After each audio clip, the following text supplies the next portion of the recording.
Welcome to the Books Between Friends podcast. 3 lifelong friends, one shared obsession. Books. From epic fantasy to page-turning thrillers. We dive into the stories we love And the ones we just can't stop talking about. So take a seat, Grab a drink, and get cozy. Welcome back, friends. Speaking of cozy, what's your cup of cozy today? So today, because we're filming early this morning, I'm actually drinking a latte from Starbucks. Stephanie, Ethan, what do you guys think? those that know me well, that I go to Starbucks all the time and usually get an iced coffee. Today I felt a little excited and I got a cold brew. Oh, nice. With my vanilla sweet cream cold foam that I usually make at home, but got it today. And I had stars to spend, so why not?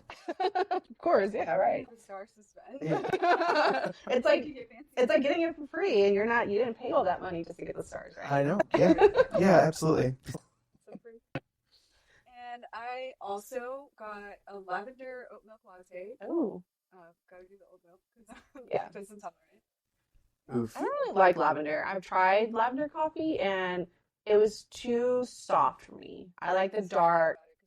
Taste the coffee more. Oh, I like the dark roast. No. I'm good on the dark roast. No, y'all remember when like Young Living essential oils was like a thing? Oh my god. No. Okay, so well, she's living under a rock. And yeah. Okay. But like they were such a big deal, and one of the big ones is lavender oil, and that's like my mom and my aunt and my sister for a little while. They were all into the essential oils, and I got so burnt out on like thieves and lavender Yeah. that I was like, I can't do it. See, I can't do lavender essential oils. Like, I really like the eucalyptus. It helps me kind of focus because of that strong smell, and so I do that a lot. Interesting. Aromatherapy. How did that end up on the podcast? I don't know. My fault, I guess. Essential oils. But today is a special day Yes. because we are doing our final episode at the plot twist. Final episode, to be clear, of Onyx Storm. Yes. Yeah. Sorry. Not of the podcast. We're still here, guys. But yeah, it's super exciting. You can see, like, behind us here, it kind of looks like the Slytherin common room. But yes, this is at the Plot Twist romance book bar in Denton, Texas. We had reached out a couple weeks ago just to see if they'd allow us to record in their back room, and they so graciously accepted. Dawn, the owner here, graciously accepted when I reached out, and so now we're here, and it's super exciting because they just opened not too long ago, and we just started our podcast not too long ago, so it's kind of like we're starting at the same time. And now we're here and we're recording, and it's super nice. Yes. And we highly recommend anyone that listens to us, if you find yourself in Denton, Texas, Yes. to come on down because it's a great space. Please come. Yes. Yes. Honestly, it's the cutest little bookstore. I love it here. And I honestly cannot wait to go shopping after we're done with this. Right. And those of you that are like just romance, well, it is, but they also have like every niche romance that you can think of. So like your romantasy, right? Onyx Storm, Fourth Wing, the Empyrean series, that's all here. A Court of Thorns and Roses, even, like One Dark Window, and some of it isn't even fantasy. Some of it's just regular romance. So they have every flavor of romance that you might like here. Yeah. So I'm really excited to be here. Yeah. It's super cool. All right. We are so excited to dive into our final episode of Onyx Storm, where we will discuss chapters 61 through 66. If you didn't catch our first 10 episodes of Onyx Storm, go listen to it now, then come back and join us for this episode. So, of course, like always, we're going to give you guys a spoiler warning. If you're listening to this episode, we're assuming that you've finished Onyx Storm. So, if you haven't, please go ahead and finish the book. Because we are going to spoil everything in this episode. Yeah, get on that. Yeah. But before we dive in, let's go ahead and do a quick recap of where we're at in the book so far. So, after Xaden's decision to allow civilians into Tyrrendor, Navarre and Tyrrendor are on the brink of war. Halden has stationed forces along the Tyrish border, and Xaden has cut off the supply of Palladium to Navarre. Violet is struggling even more with her runes training now that she doesn't have Andarna's delicate power. Taryn's power is much more aggressive, and Quinn shows her a different way to handle it. But while she's struggling with runes, she's improving in her training with Felix. Her aim is getting better, and she can even split her strikes to hit multiple targets. Also, Violet can still dreamwalk, even without Andarna. She was able to recognize the next time she walked into one of Xaden's dreams and became herself in his dream. She even spoke to the sage in Xaden's dream, and the sage told her, "It's simple, Dreamwalker. You come or she dies." But who is she? Then, Garrick showed up to Violet and Xaden's room in the middle of the night to deliver a chilling message from Theophany. She has Mira, and she tells Xaden to bring Violet and your brother, and they'll let Drathus stand. And by brother, she meant Jack. So they send Garrick to get him. And as they're strategizing, they realize that they have 3 objectives: retrieve Mira, defend Drathus, and protect the pass. But they don't have nearly enough resources or riders to accomplish all 3. So Brennan asks Violet to choose an objective. Say that again? Yeah. So Brennan asks Violet to choose an objective, and she decides to kill Theophany. As they're riding out to Drathus, Violet notices Malvik and Eric flying overhead, even though first years were supposed to stay back in Risha. And when they get to Drathus, Theophany has a dagger at Mira's neck, and Tane is being held down by a bunch of wyvern. When Garrick gets there with Jack, Violet tells Theophany that they've fulfilled the deal and asks her to let Mira go. But Theophany tells her, "That wasn't the deal. I said we'd let Drathus stand, not that your sister would live." First thing to learn about us is that we're careful with our words, and the second, we also lie. Then she slit Mira's throat.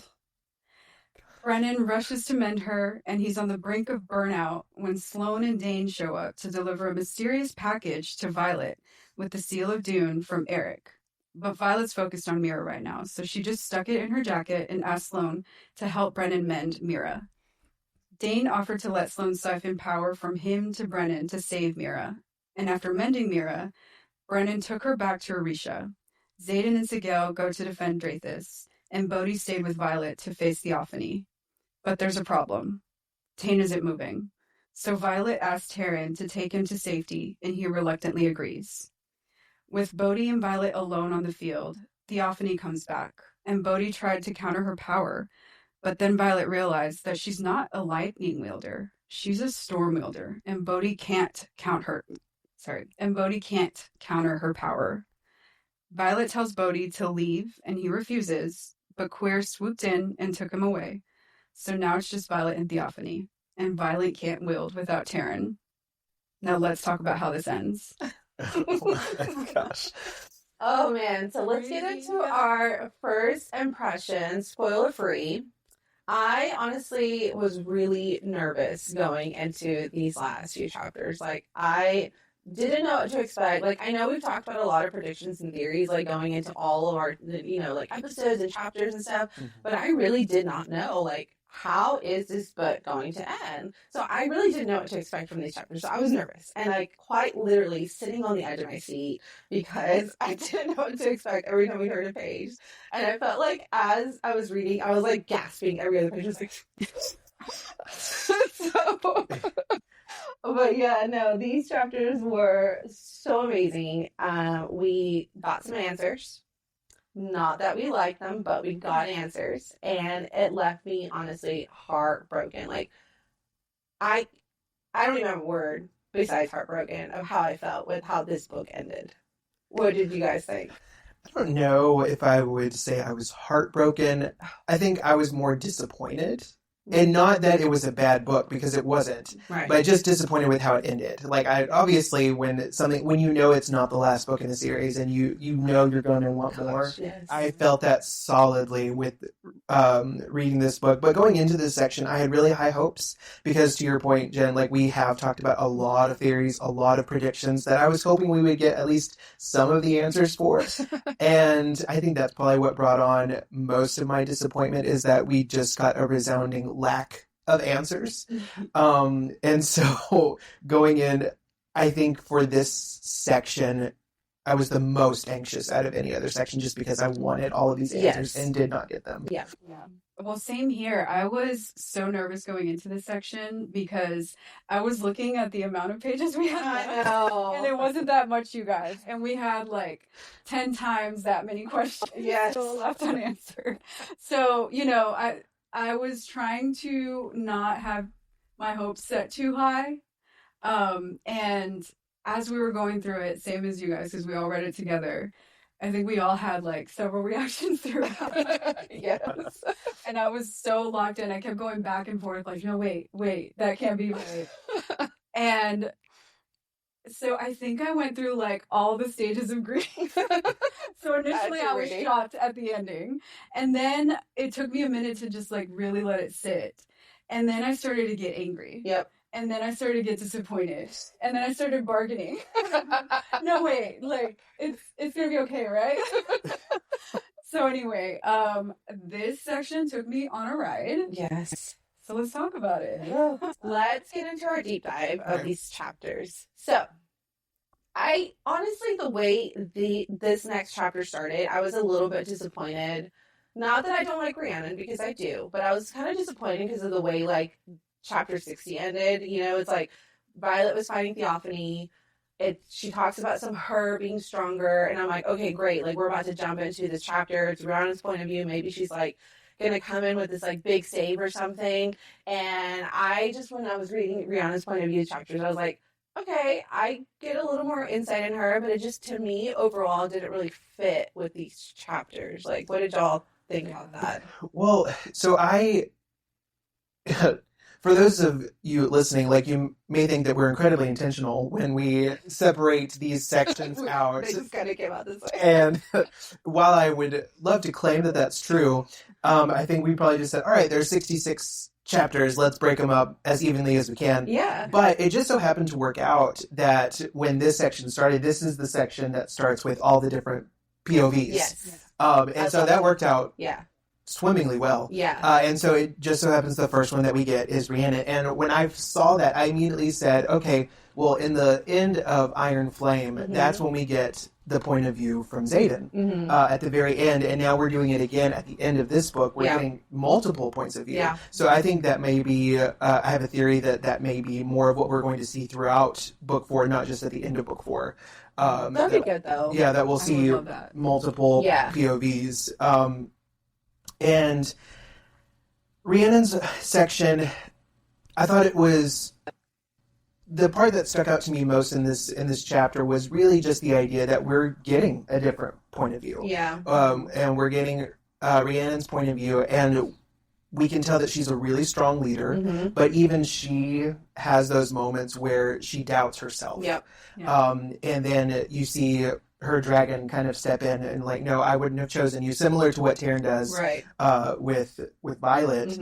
But I like seeing that, and I love seeing Riddick in action in this chapter. I think that's the other so little of him, though. But I did love that. He had an awesome moment. He did have an awesome moment, and it was very fleeting. Yeah. And it's toward the end of this chapter. Yeah. But it is still really cool. I still think Riddick is a question mark in my No, brain. he's not. Stop it. Well, I mean, I think it has the potential to happen. After the way this one ends, I'm less inclined on my Riddick theory, but I could still see how it could happen. But he did have a very cool moment. He did, in this chapter. So. Well, he froze that wyvern. That was badass. So when I read that part, I had to go back and like reread it because I was worried that he channeled, because it mentioned something about the wyvern turning gray, which is usually a tell of channeling. Yes, because it's draining. Fuck, Ethan was right. And I don't know if y'all remember me hearing like, what? We said a lot. But like, I honestly was with you, Jen, on this section. I wish we had seen more of Rhiannon throughout the book. Yeah. Just because this point of view felt a little bit out of place, like you said.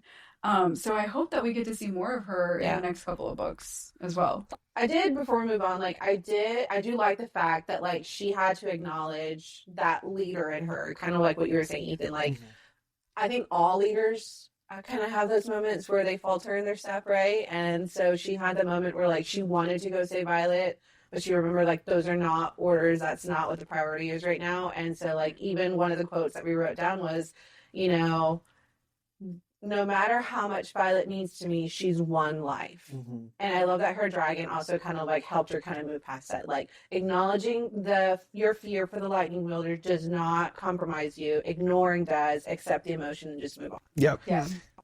Like, that was, I'm sure, a really hard moment for her. Right. But as a leader, you kind of have to make some of those tough choices sometimes. You know? Yeah, and to your point, I love how her dragon... We keep on saying her dragon because we don't know how to pronounce her dragon's name. Yeah. It's fierce, I think. Yes, something like that. And I don't want to be offensive, so I'm not going to try and pronounce it. But I do love how that's like a common theme that all of these dragons seem to have for their riders. Yeah. Is that they do care, and they're not putting them down. They're saying, like, no, recognize that emotion you have, like, feel it. I feel like a lot of tough love. Yes, feel it, but now we need to move on. And the writers seem to willingly accept that. I'd be like, oh my gosh, no, I need to feel this way forever.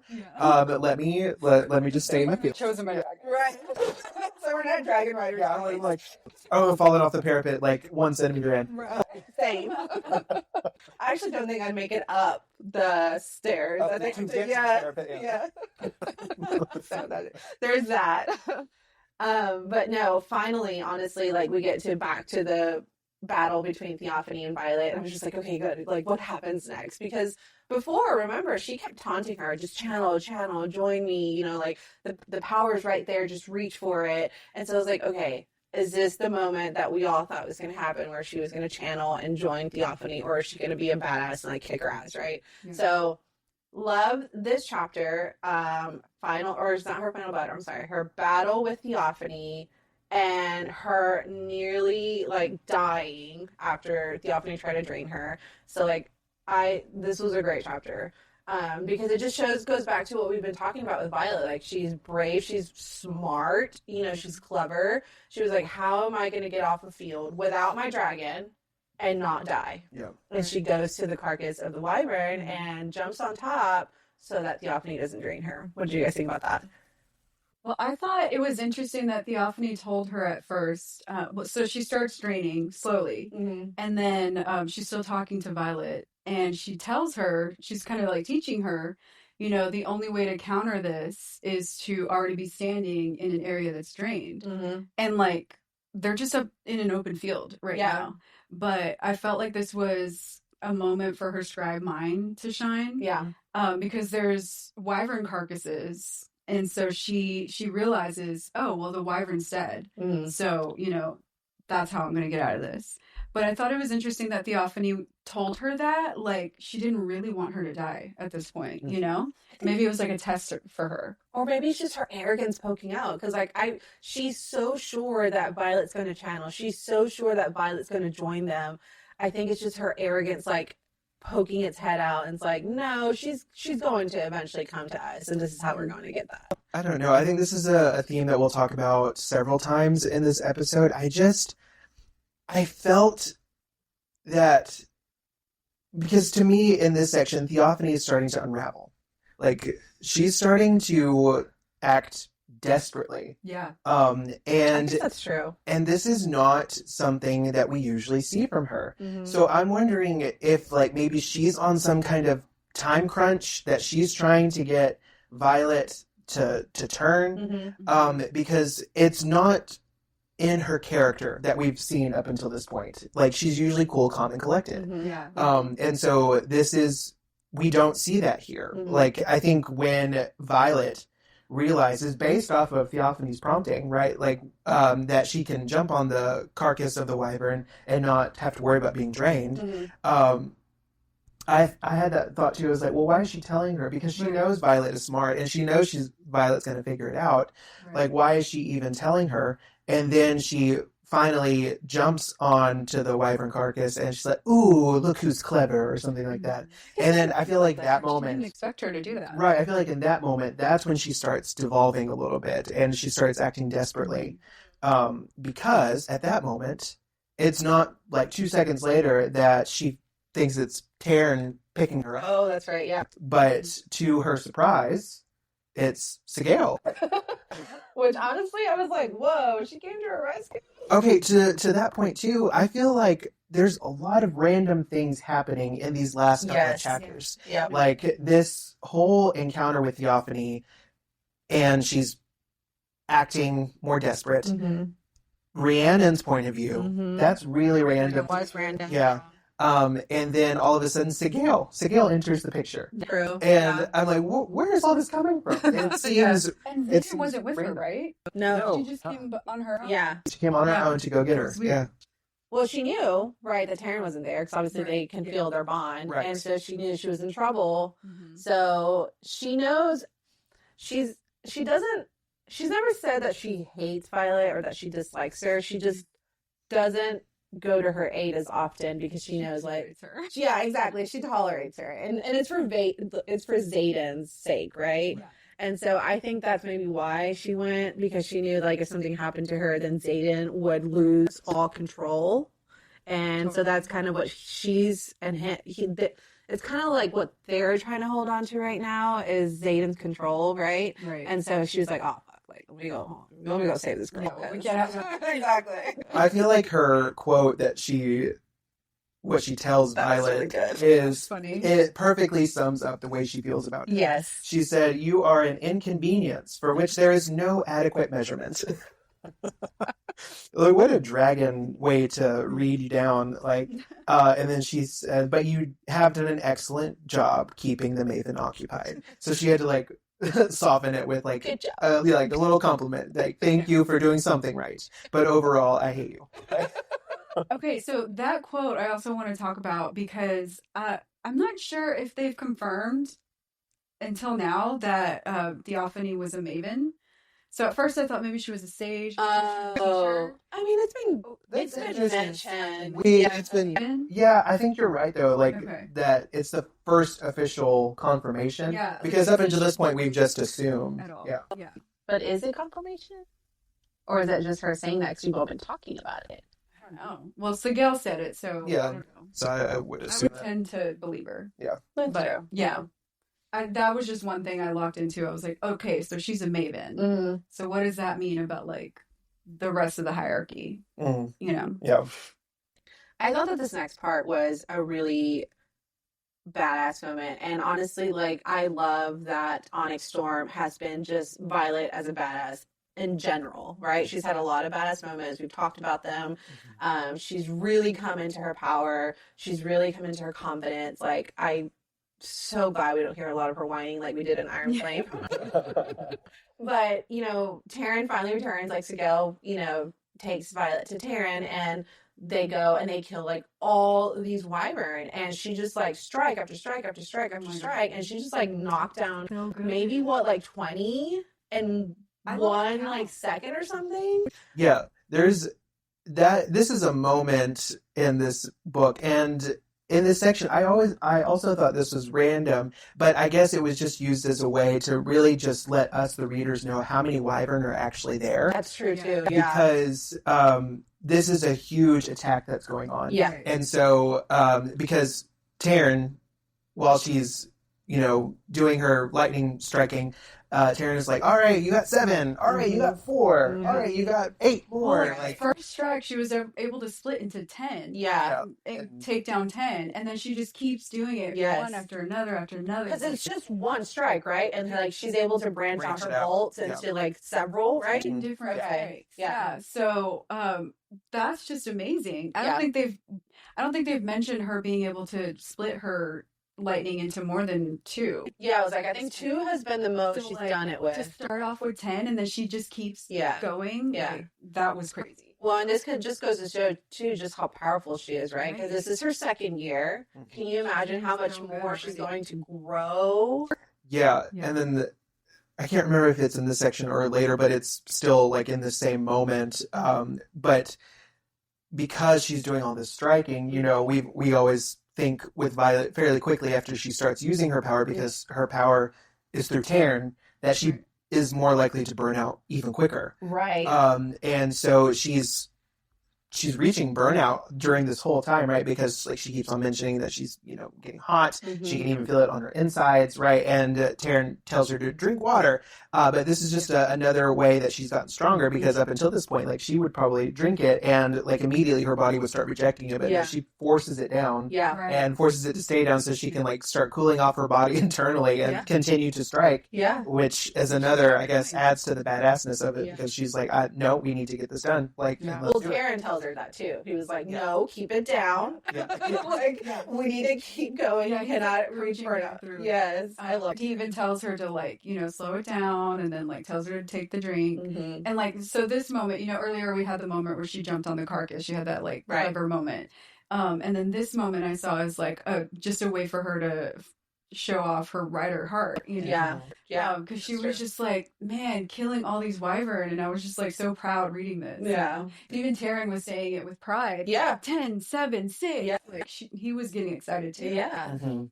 Well, we get to another point of view, and this one actually shocked me, because I feel like, well, actually going along with Rhiannon's, because I feel like we really haven't heard a lot from Rhi this book, besides the fact that she's been staying behind at Biscayet as a leader, right?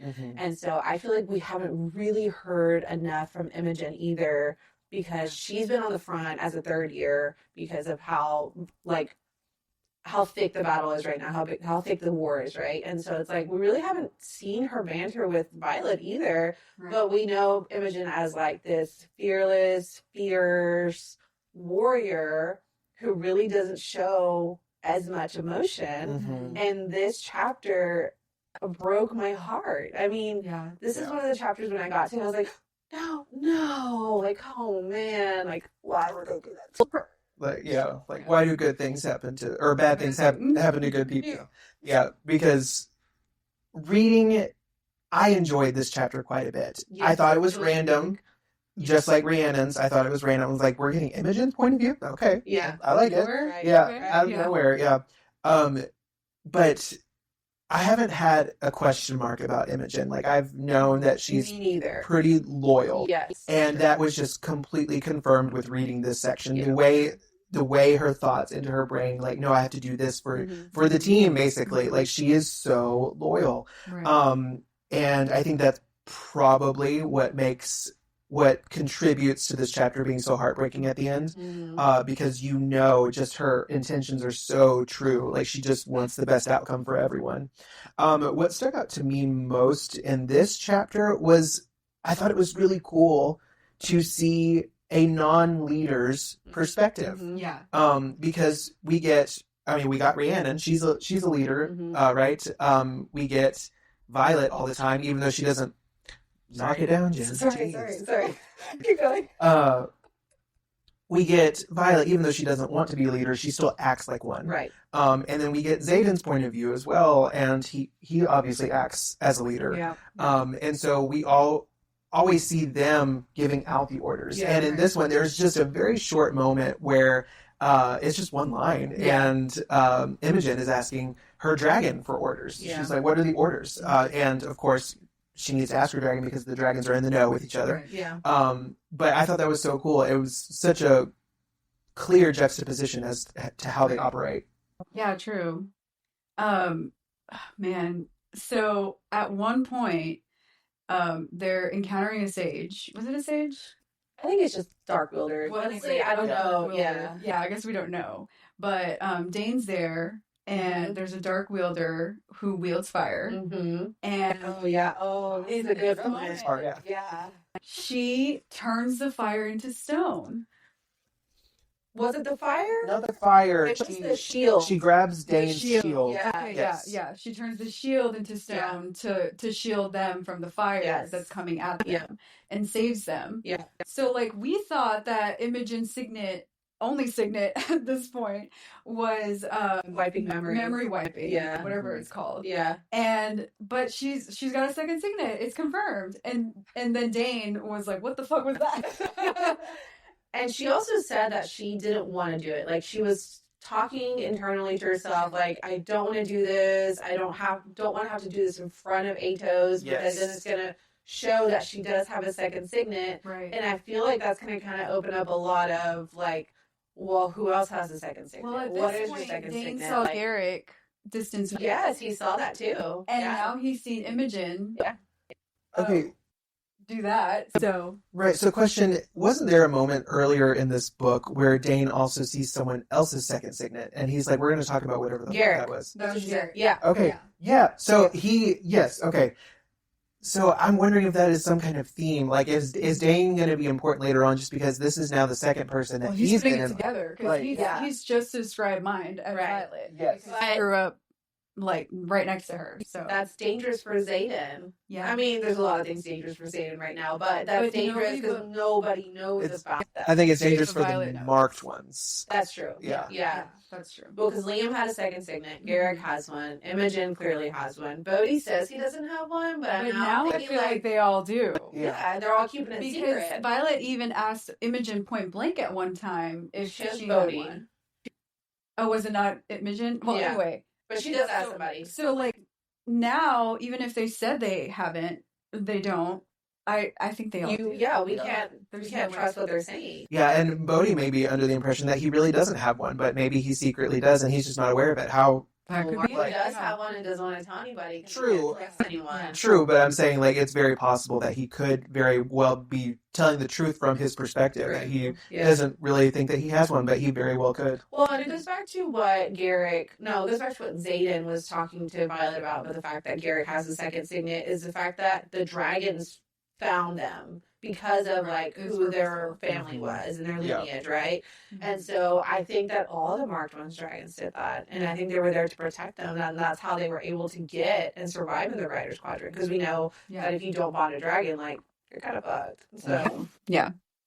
but So that was a cool moment. that was a cool moment that led to an event, like that led to just a sad moment. I was so upset Right. about what happens next, because I'm like, why would you do that to her? Right. She's such a good writer. I know. Oh my god. So we're setting the scene here that after Imogen uses her second signet to, block Dane and herself from the fire that the Dark Wielder emits from his staff. Yeah.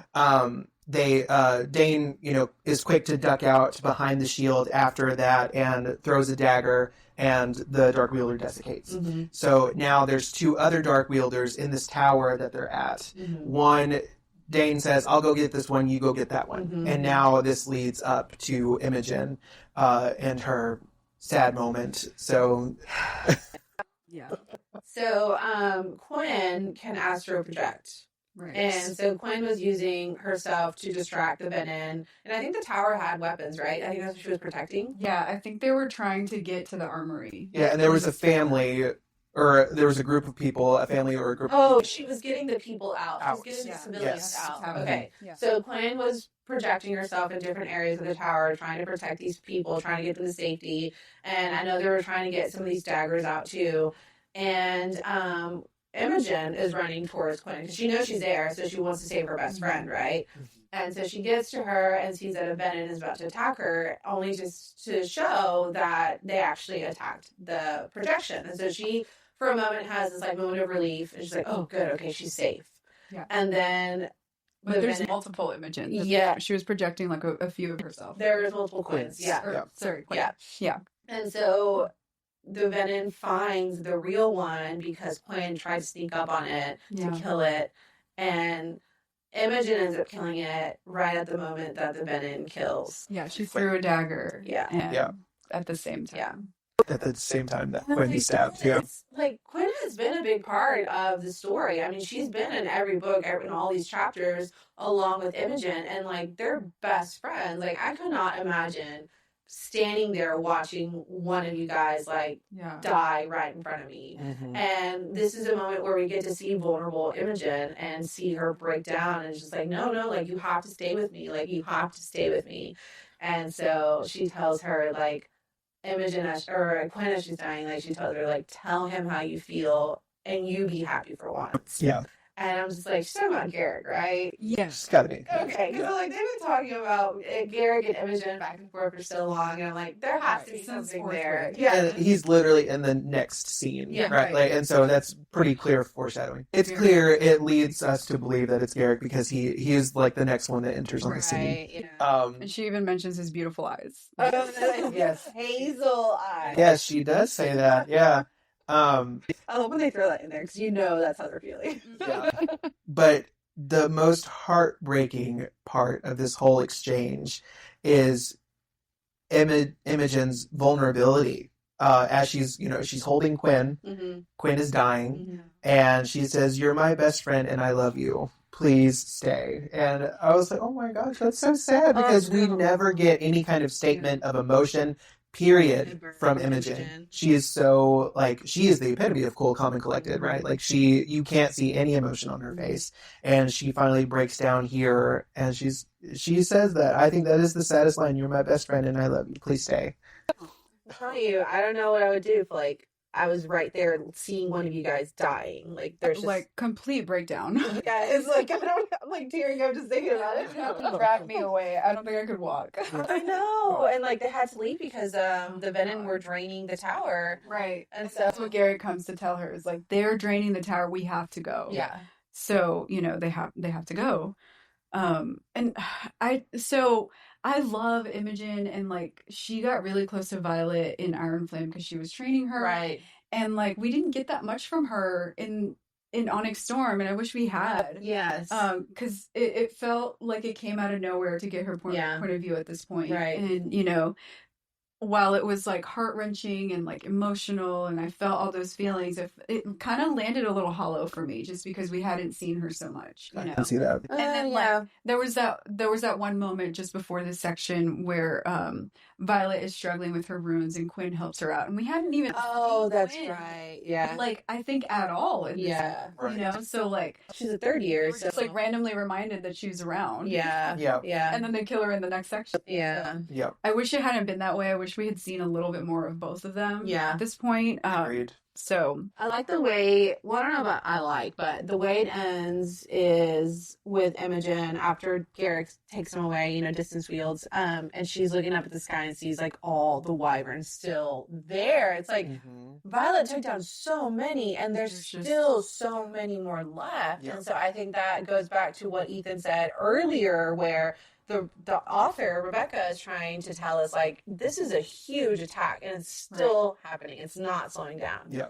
And so really the only chance for them to survive is to kill Theophany, because I feel like she's the one that kind of made all these wyvern. And if you kill the person who created them, the wyvern also die. And so that's where we get into this next chapter, which... Holy shit! Oh my god. I know. We get back into Violet's point of view, and she's still in the middle of a battle with Theophany. And so we see that Theophany is using like her tornado to kind of lure Violet and Taryn in, and Violet loses her conduit, and she like starts panicking because that's what she uses to help her aim and strike true, right? And so she's like, "Oh, I can't do that." And Taryn's like, "No, you have to, like, because they're all dead." It's a piece of hail that shattered it. In the storm. Yeah. So so she panics and thinking like, "Oh, well, that's what I need to like to aim and to strike and to kill." And Taryn's like, "No, you're gonna do it anyways because we have to. Yeah. We're gonna die if we don't." Yeah. And so thankfully she does. But before we get to that point, like Theophany uses a net to trap Taryn. Like when they get closer, I was like, "What the fuck? What kind of net are they using to trap this big dragon?" Yeah. Like.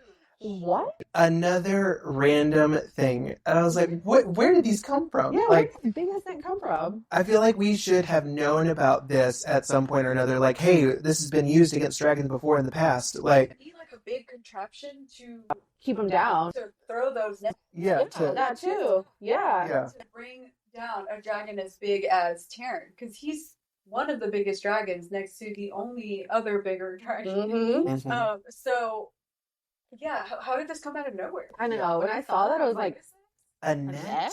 And I was like, and how does a tiny little net hold a big dragon down? Like, what did she use to keep it down? Like, She said there was weights the size of desks. Okay. Yeah, I was like, this thing is huge. huge. Yeah.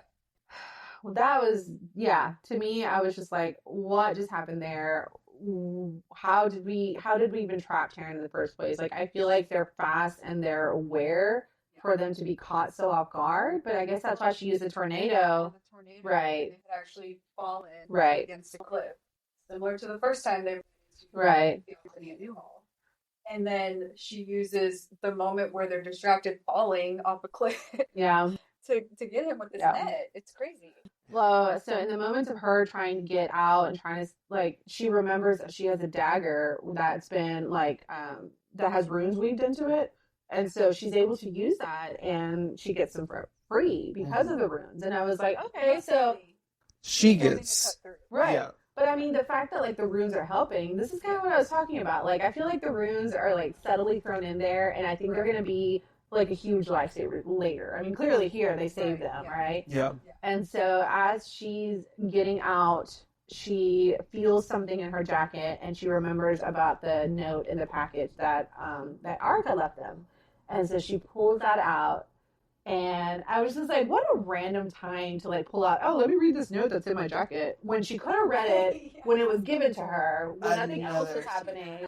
Yeah, she really didn't have a role to play in Mending Mirror. She was just staring. Yeah. Like, you could have read this. Yeah. Well, it's so. But honestly, it happened at a perfect time. So it's Well, I guess it was, yes, I guess it happened when it was meant to happen, because you probably wouldn't have connected the dots at that point. Yeah. I get so not frustrated. I read this part, and even when Eric first gives her the package, I was like, this is so. Again, like, I hate saying this word over and over again, but it's so random. Like, he just literally delivered a UPS package and said, hey, With Sloan. yeah, here you go, you know, priority delivery. But I was like, it's literally a UPS package. Yeah. Like, I was like, what? This is how she's gonna get the life-saving device, you know, that she needs, Yeah. because this turns into, like, she reads a note. What did the note say? Do you have it? Yeah. Yeah. For when you lose yours, strike in the dark, Violet. And then it came with another note from the priestess that I guess gave it to him to give to her. A gift from one servant of Dune to another. I must warn you, only those touched by God should wield their wrath. I will pray to her that she need not use it to avoid reacquainting herself with the other who curries her favor. Her path is still not set. And so in that package is a dagger made of marble, which comes from the Temple of Dune itself. Yes.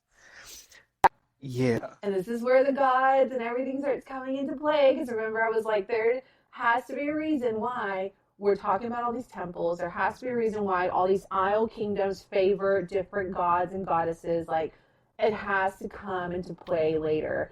And the fact that Theophany used to be a priestess of Dune, it starts to all tie in together here. And I really do like that we get some sort of answer in there, at least. Yeah. But of course, then it starts opening up more questions as far as, like, who's the other who curries her favor? Like, who are we talking about there? Like, what does that mean? Is she talking about Theophany as the other, or is she talking about as another god that she has favor with? Yes. Because right now, Violet has favor with Dune because of the fact that she was dedicated. Right. So Yes, and I think that's probably, I don't know, I would love to hear what other people took away from that little note, because even the three of us, when we first read it, did not all agree about what it meant. yes, that's Because I think you two meant like just the other who curries her favor meant theophany, which it very well could, Yeah. right? But I myself took that as like, oh, well, maybe we're talking about like if someone can be dedicated or touched by Dune, Done, I've always, whatever. If someone can be dedicated or touched by that goddess, like maybe the other gods are maybe need a champion, so to speak. That's what it gives, right? Yeah. Like these are champions of each individual god or goddess, and Violet just happens to be the one for Done. But now, or this cryptic note said the other who curries her favor. And to me, I was like, well, maybe the other god that we hear a lot about is Malik. I was like, well, maybe there's two sides of this, Dun side and Malik side. And or the other the other that curries her favor could be, Xaden or Berwyn. Like we don't know. I know. I did read it as theophany. Right. Because remember the reading or whatever that Mira quoted to her was that she still had like paths to choose. Yeah. And that's why her dedication wasn't complete. Yeah. And even in the note, she says like she still has paths to choose. Yeah. And so I read it as like the other path is following theophany and channeling and turning. Oh, right. Okay. See, and that's like another thing that I really didn't think about while I was reading this.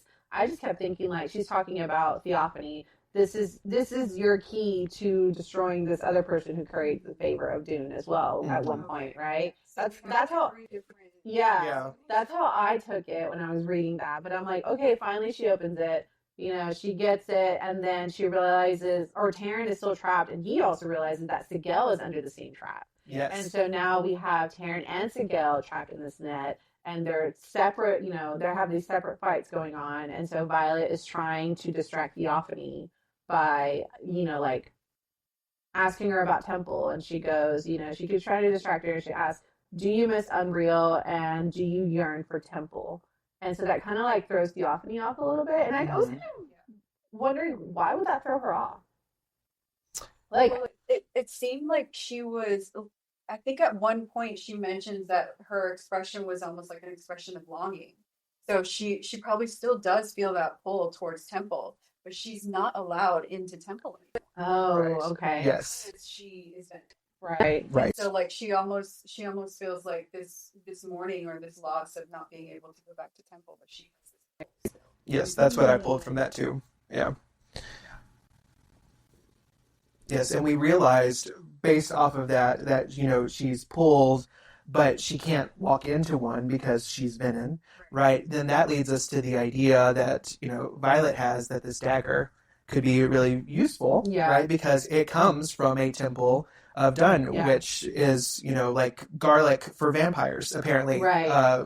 With Theophany. So when she asked Theophany if she still feels the need to go to Temple, her answer was actually what basically gave Violet the answer to kill her. Oh, right. Because she responds, do you know the pain of never being allowed to return, of knowing that it would sever the very thing that kept me untouchable all of these years? But I have a question about that. So, like, it says, the very thing that's kept me untouchable all these years. Does that mean that she's been so powerful because she was a priestess? That's what I think.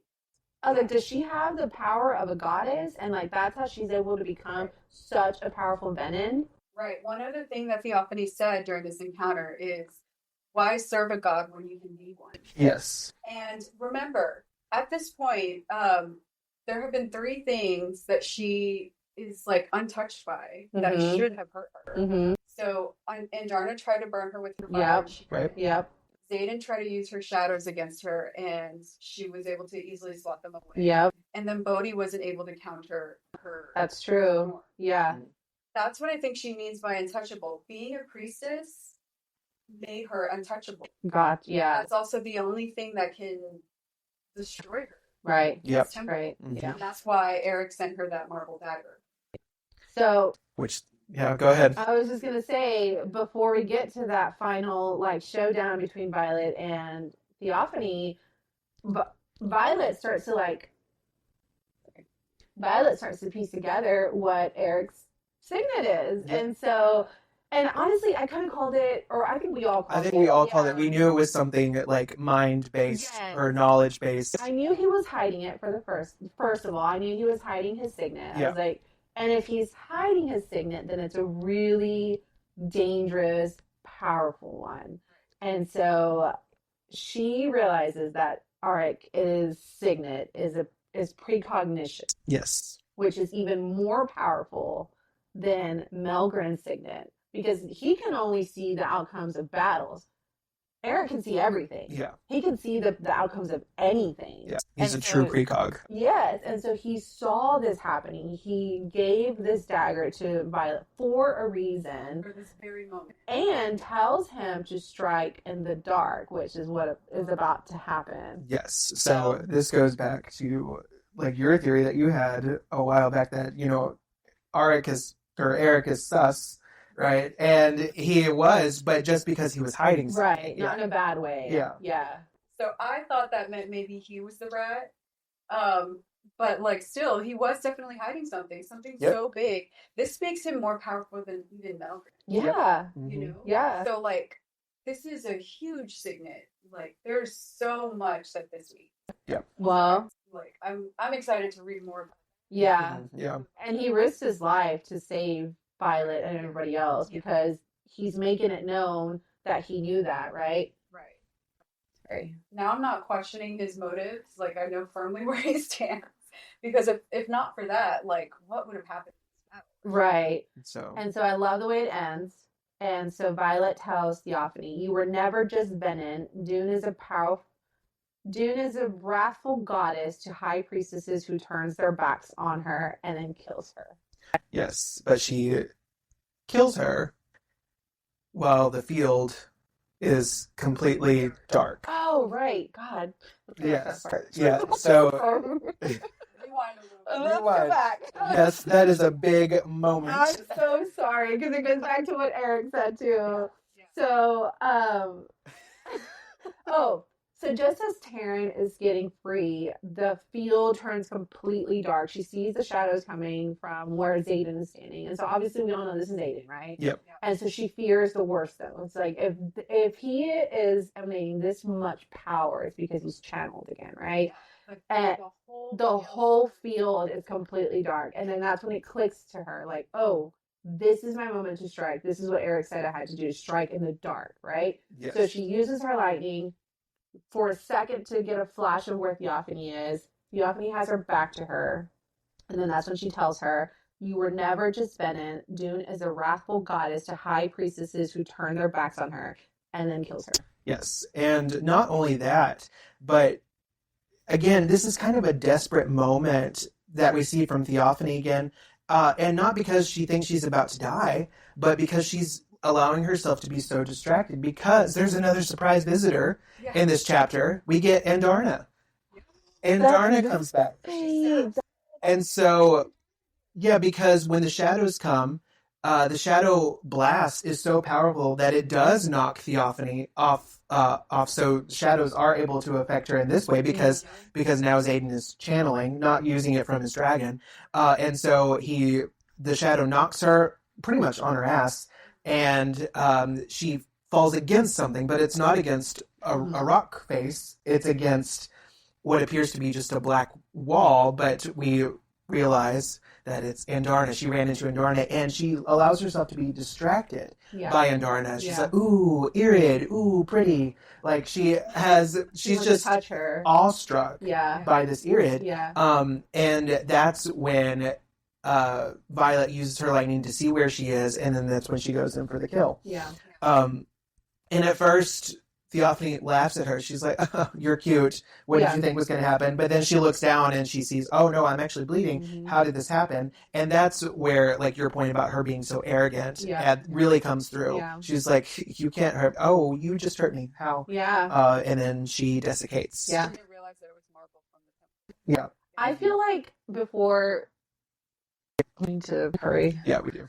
I feel like before we get into Zayden's point of view, I just felt like Theophany's death was so underwhelming because this whole book was about how powerful Theophany is, like how much she taunts Violet, how much she keeps pushing her to go to her side, how sure she is that Violet's going to join her, and is keeps sending her all these like notes saying like I can get you anytime I want, even tries to kill Mira, like all of these power plays only to like die like that. Yeah.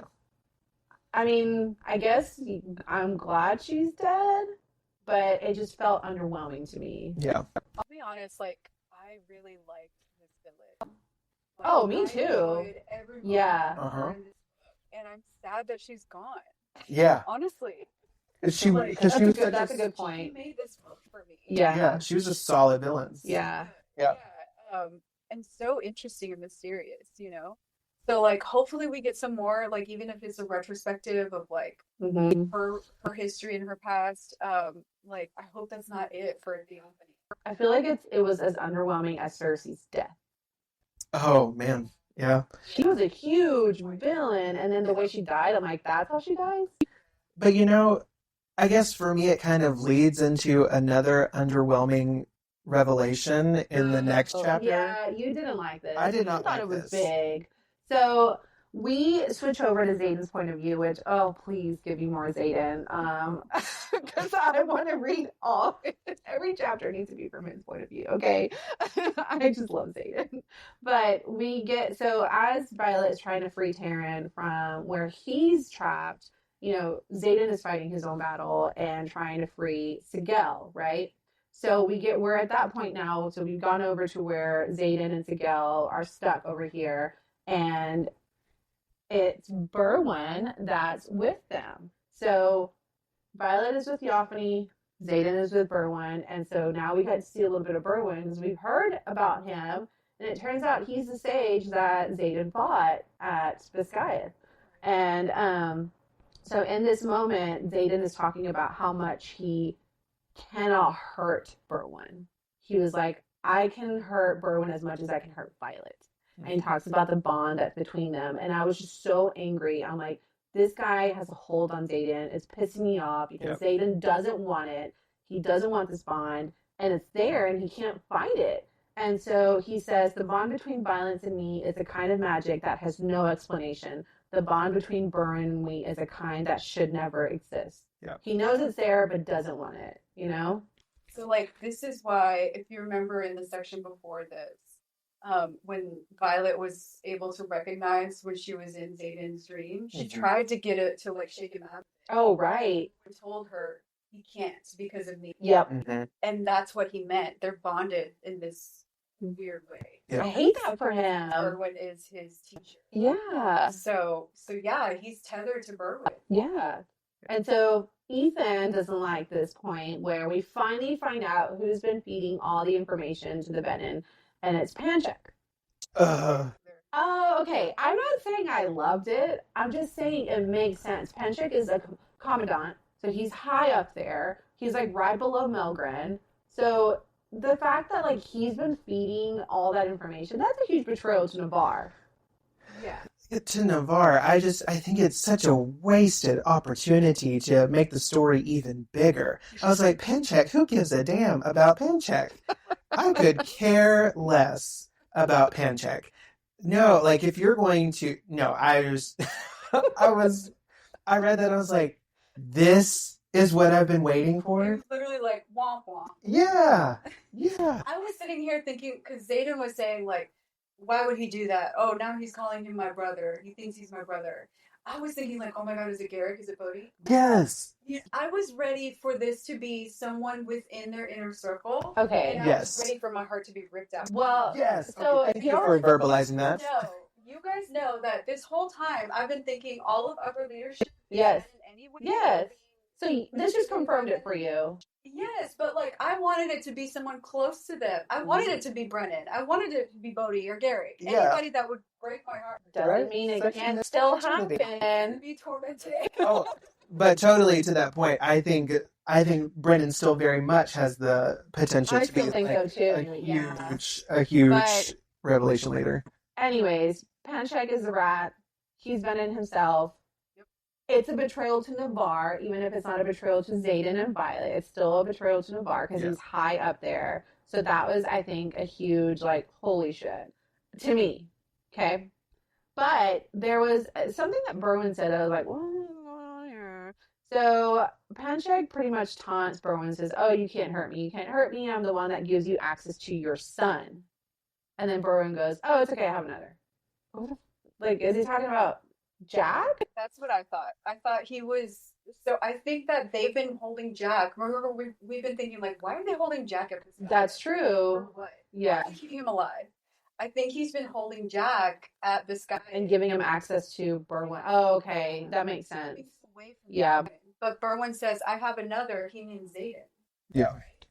I would think so. That's kind of what it confused me at first. I was like, another son. I was like, man, she's being very vague, very intentionally. Yeah. But I would also assume Jack. So let's move on to Xaden's desperation. So he sees Sigel hurt, and so he even says, like, you can summon me, you can call on me, but you cannot hurt her. And he's talking about Sigel, right? Mm-hmm. And so he does what he's been holding off on, and he channels an ungodly amount of like power. Yeah. And so that's where all those shadows come from. Whenever, we're talking about Violet scene. And he says, in my final act of resistance, I become the very thing I despise. Maybe it's good that I can't feel a single damn thing.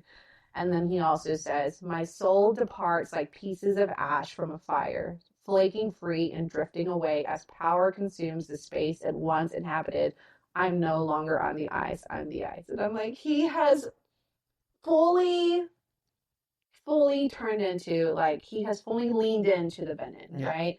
And then in his way to trying to free Sigel, because when he does put the shadows out, like the net is free, he kills several wyvern, he like knocks Berwin down, knocks like whatever, and knocks Theophany down to help Violet too. But as he's channeling, as he's losing completely himself over to this power, Violet says down the bond, I love you. And he like holds on to that. And he said, I love her. That is the emotion I cling to, the fire of pure power burning at the feeling's edges. And I know if I take it any further, it will be the next and final piece to float away. I bare my teeth and yank my hand from the ground, gasping for a full breath as my heart thunders. So still holding on to that one piece of humanity in him, and that's his love for Violet. Yeah, that's how that chapter ends. Well, one thing before we get to the final chapter, I don't understand how Berwin killed Panchak's dragon. Oh yeah, with like, a dagger. Just a dagger, and the dragon just desiccated. Like, yeah. So normally up until this point, we haven't seen anyone desiccate other than Venom. Yeah. And now, Berwin has this magic little dagger. Mm-hmm. That Panchak, obviously traitor, talking to Berwin, and Berwin is like, brandishing these daggers in front of Panchak. Panchak's like, put those away. We both know that you're not going to hurt me. And so he's like, you're right. And so he goes over to Panchak's dragon, like, boom, stabs the dragon with this dagger. And even Xaden is thinking to himself, how the heck did he just kill this dragon with a dagger? Yeah. Because the dragon, as soon as the dragon is stabbed, it desiccates. Yeah. So, final chapter. This is where we all were like, are we missing pages? Like, what the fuck? How did that just end this way? What the heck? Oh my gosh. So, God. So, Violet wakes up. It's 3 a.m. She's in the middle of like, she's just in the middle of a field or something, right? And like Brennan is running to her and is like, hey, what's wrong? What's happening? And Violet's like super confused as to what's going on. She doesn't know where she's been. She doesn't know how she ended up that way because her last memory is of her killing Theophany.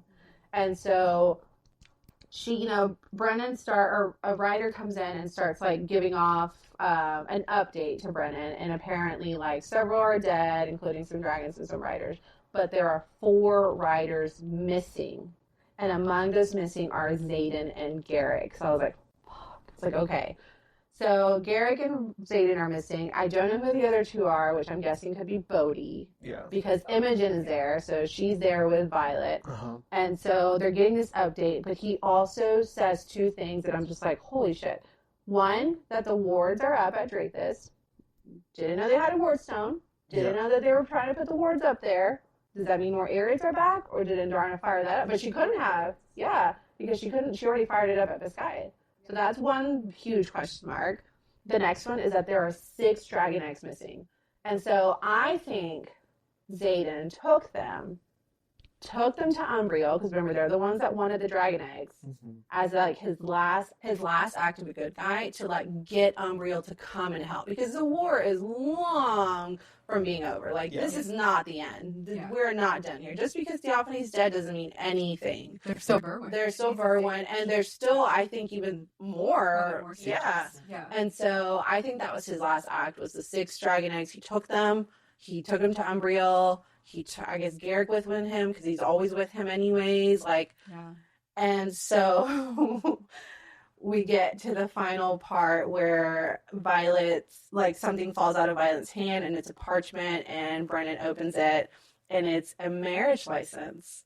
And so she and Zayden are married, because she notices the emerald ring on her finger. Yep. And I was like, so they got married, and they didn't, I missed it. I wanted this whole wedding. It wasn't actually like a fairy tale wedding. I know, obviously. But for me, it should have been. I know we missed much. So they're married, and the note says, "Don't come after me. It's yours now," or "She's yours now." Yeah. Which means Zayden is gone. Yes. Yeah. What I feared would happen happened. He went full Edward on us, guys. Yeah. Yes, he went down the Edward Cullen path and just went up and left. It was a little disappointing. Yeah. Well, then Brennan asked her, "Where have you been?" And she asked, "How long have I been gone?" 12 hours. Yeah. Response. Yeah. And Imogen's there, and she's like, Violet is like her memory is hazy. Yeah. Like you said, the last thing she remembers is feeling Theophany. And so she's got these 12 hours missing from her memory. And then she asks Imogen what happened. What did you do? What did you do? Yeah. And she says, "What you asked me to." And those are the last words of the book. We turn the page, and there's nothing there. Yeah. Literally, I was turning my page like back and forth, and I was like seeing if my pages were stuck together. Yes, the biggest gotcha. Be it. I know, the biggest gotcha was like reading that last line of Imogen's. She's like, "What you asked me to," and then turning the page and just seeing the word acknowledgements. I was like, what? Yeah. Not only is she married, she's now the Duchess of Terrandor. Now she's in charge, because obviously Zayden's gone and doesn't plan on returning. Doesn't want anybody going after him. Took some riders and eggs with him. Shit. Yeah. And I know why she asked Imogen to wipe her memory, because she knew that if she remembered it, she would go after him. Yes. So it's like, this is the only way to not go after him and to honor his wishes. No, this kid, I knew there was a lot of foreshadowing happening about them getting married. Like, I knew that was going to happen. I knew it happened a lot. I talked about, he called her his consort. Like, it happened so much in this book. So we knew that was coming. That was not a surprise to me. It was how it happened, and the fact that now she's the Duchess and in charge. And he's gone. And he's gone. Yep. Yeah. Fucking Edward Cullen. I know. All right, everyone. Well, that is our deep dive for this live episode that we've done at the Plot Twist. We're so excited. Connect with us. We're still at Books Between Friends Pod on all the socials, so connect with us there. But that is our end of this episode. Normally, we wrap this episode up with some predictions and theories, but we've had so many of those throughout this whole book that we plan on doing a special bonus episode of theories and predictions for the whole book of Onyx Storm, and it will be released at the same time that this episode is released. Yeah. So, excited to share that with you all, but that's why we're cutting this one here. So, Onyx Storm theories, did we get it right? We've speculated, we've debated, and now it's time to face the truth. In our next episode, we're breaking down every theory and prediction we've made throughout our Onyx Storm discussions.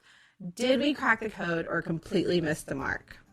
Plus, while we don't know when book 4 is coming, that won't stop us from diving into our newest series and boldest prediction: who will rise, who will fall, and what shocking twist could be on the horizon. Don't miss this one. Your favorite conspiracy board is back in action. That's a wrap for Books Between Friends today. Thanks for listening, and we'll catch you in the next chapter.